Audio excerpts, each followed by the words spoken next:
Alrighty, so I hope you're having a good morning. Today we're going to do the worksheet graphing x-intercepts 1a. Yeah, that title looks a little weird. Sorry about that, guys. I'm going to do problem 1 here. Now this is actually pretty involved stuff. What we're going to need to do is first factor, then use the zero product property to solve. And what's different here is the equation's not starting equal to 0. We're going to make it equal to 0. And so that's, you'll see, it makes sense as we're going along.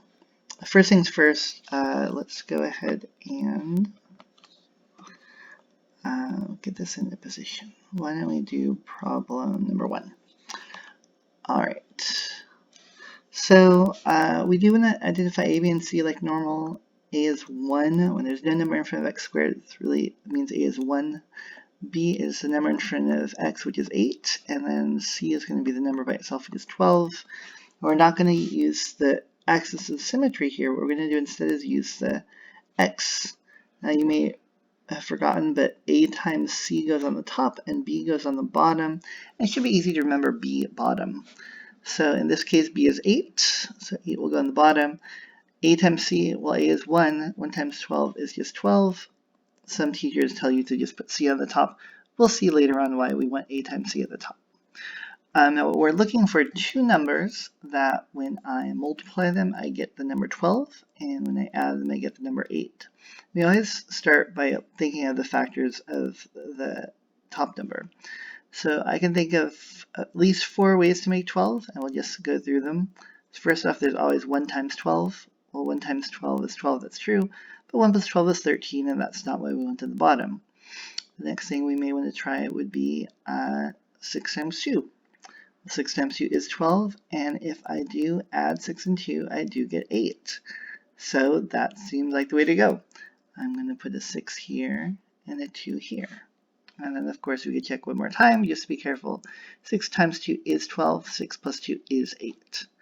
Now, what did I do? Well, when a is equal to 1, that's our step for factoring. So we've already factored from x squared plus 8x plus 12 into x plus 6 times x plus 2. Now, right now I have an equation that says y equals. Now, what I'm going to do here is I'm going to substitute 0 for y.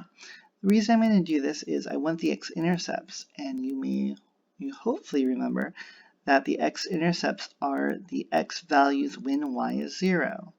So I don't want you to think this is a cheat. I'm purposely substituting 0 for y because I'm trying to find the x-intercepts. So here I'm going to put 0.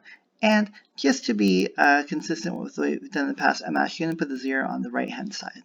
So this is going to be x plus 6 times x plus 2 is equal to 0.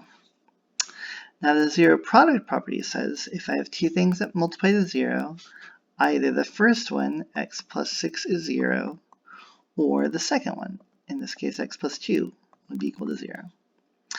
And we solve both of them for x. One-step equation, subtracting 6 from both sides gives me x equals negative 6. Over here, subtracting 2 from both sides gives me x equals negative 2.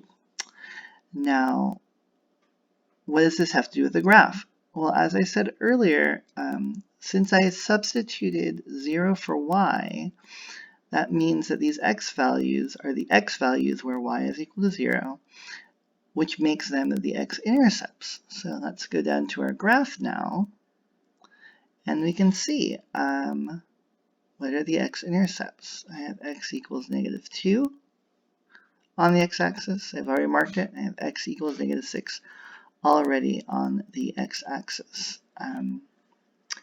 That's the deal. So I gave you a few more of this to practice. Keep in mind we are building towards making a complete graph of the parabola. We're just taking our time getting there. All right, have a good day.